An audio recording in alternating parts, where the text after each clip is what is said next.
Oke. Nah, ngomong kembali soal tadi kerjasama di lembaga pendidikan, mungkin boleh dikasih tahu Mbak, apa sih keuntungan menjadi partner dari Minerva ini atau Integrity?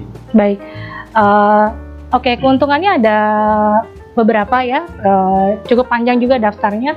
Yang pertama adalah satu, sentralisasi datangnya permohonan verifikasi. Mungkin selama ini karena tidak adanya platform, berarti pihak akademisi, biasanya pihak BAK ya, sering terima telepon, email, ataupun kunjungan dari orang yang ingin melakukan verifikasi dokumen atas alumni.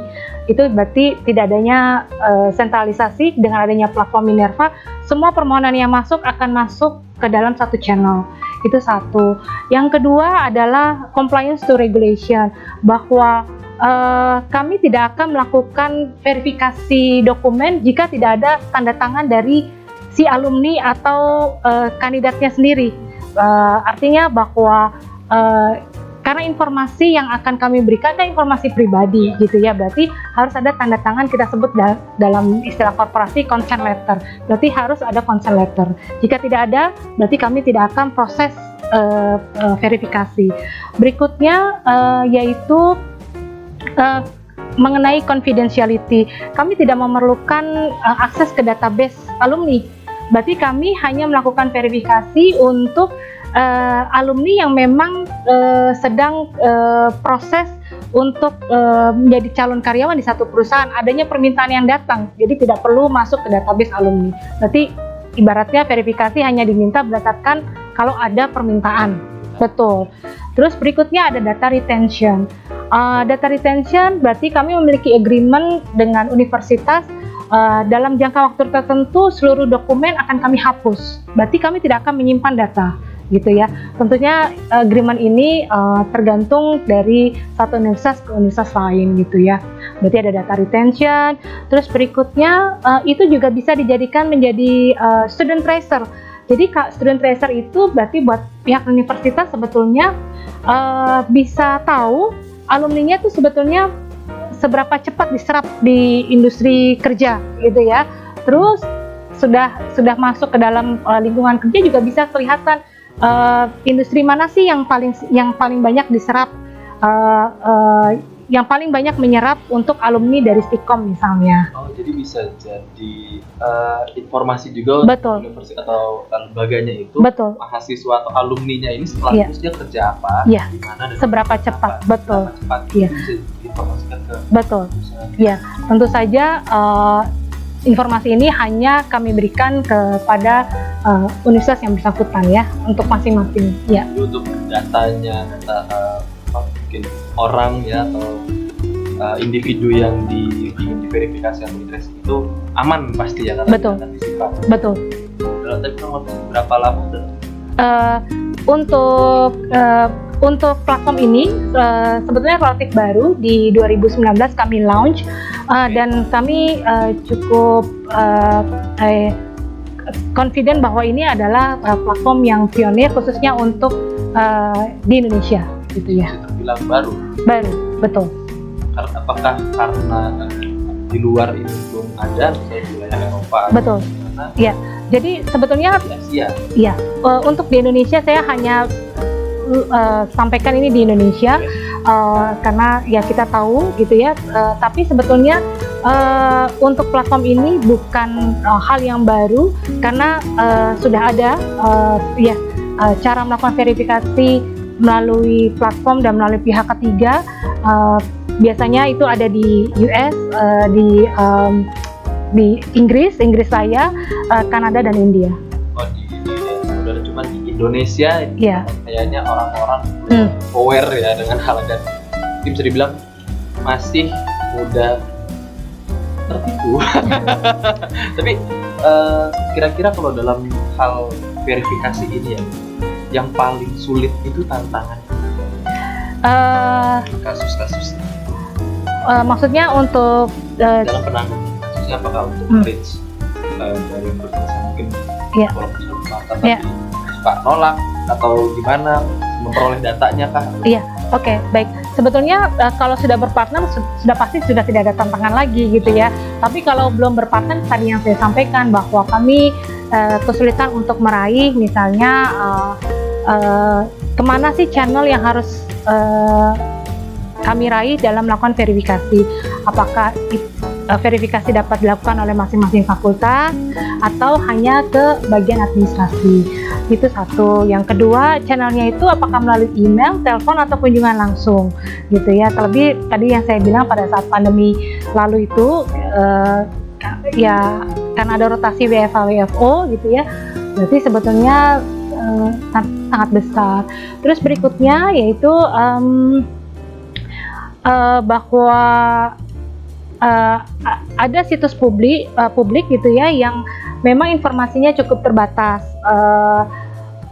Biasanya hanya menampilkan informasi untuk 10 tahun ke belakang.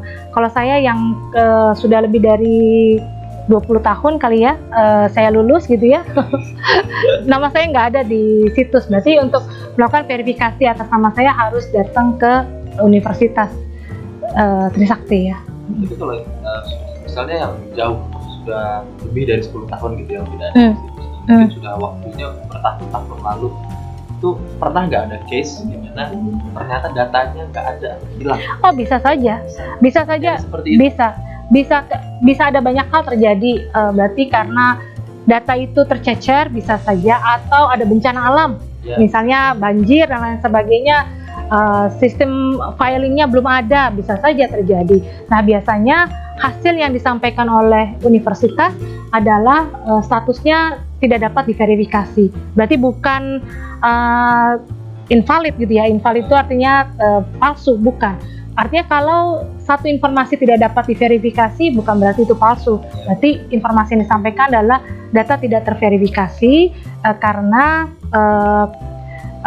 kami sudah tidak menyimpan data di tahun ya 99 misalnya, karena pernah ada kejadian banjir dan kami tidak memiliki data digital gitu. Biasanya disampaikan itu. Iya. Tapi bukan berarti itu langsung jadi palsu valid, ya. Dianggap Palsu. dia bukan bagian dari kami. Tidak. Iya, tidak. Iya. Tapi bisa apa yang dilakukan? Itu berarti terhenti atau jadi itu nasib si? Ya, biasanya kami kembalikan ke klien kami yaitu korporasi, dan itu menjadi keputusan masing-masing. Iya. Iya. Betul. Itu apakah itu berlaku untuk semua? Iya. Edukasi maupun korporasi. Iya, betul. Artinya untuk sesuatu yang force major gitu ya, berarti kita akan sampaikan hal yang sama. Kalau tadi kan aku tanya tentang tantangan di bidang edukasi ya. Kalau misalnya di korporasi nih, biasanya paling susah tuh apa? Oke. Korporasi kerja gitu. Ya karena orang HR tugasnya banyak. Pengalaman 15 tahun. Iya, ada rekrutmen, ada payroll, ada administrasinya banyak dan lain sebagainya. Sebenarnya menurut lu Sobat Semnas tuh ya, HR itu bukan cuma rekrut sama ngobrol sama orang terus interview ya Mbak ya, kerjaannya banyak banget ya. Jadi biasanya karena workloadnya yang banyak sih gitu ya, sehingga yaitu tadi verifikasi, untuk mendapatkan hasil verifikasi kita punya durasi waktu yang cukup panjang karena tidak ada dedicated person yang menjawab untuk verifikasi gitu ya. Iya. Betul. Workloadnya banyak, tinggi sekali gitu ya. Yang diurusin banyak. Based on experience banget. Betul.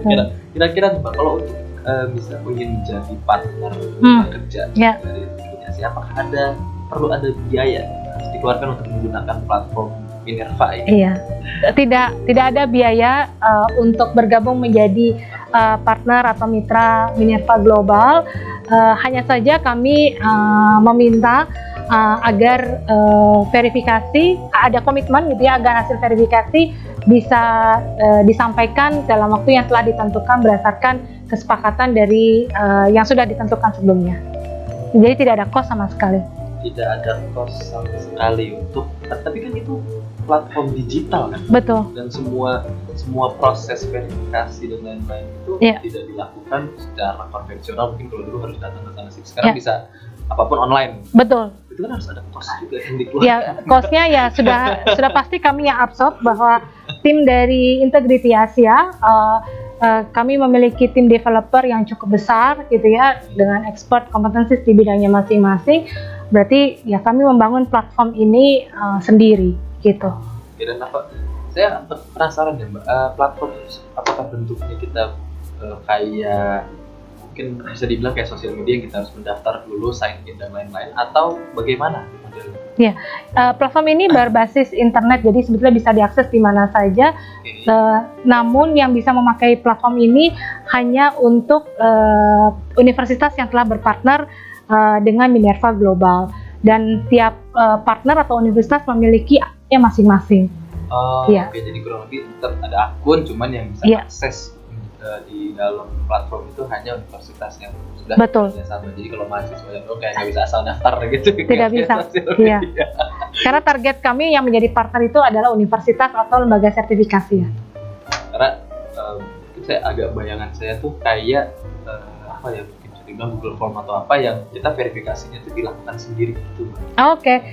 Berarti kalau gitu maksudnya Mas Nanda, mungkin Mas Nanda tanya bagaimana kalau Mas Nanda ingin melakukan verifikasi jasa sendiri, berarti klien gitu ya. Oke. Berarti Mas Nanda menjadi pihak pemohon verifikasi, dan itu bisa diakses oleh siapa saja, tentu saja. Artinya bisa diakses secara seperti membuat akun biasa, berarti harus buat akun dulu, verifikasi, baru memasukkan data pribadi apa yang ingin diverifikasi. Berarti ada beberapa persyaratan, harus dicantumkan kopi ijazah pendidikan. Jika ingin diverifikasi hasil IPK, berarti harus ada transkrip, plus dengan consent letter, yaitu surat persetujuan yang telah ditandatangani oleh individu.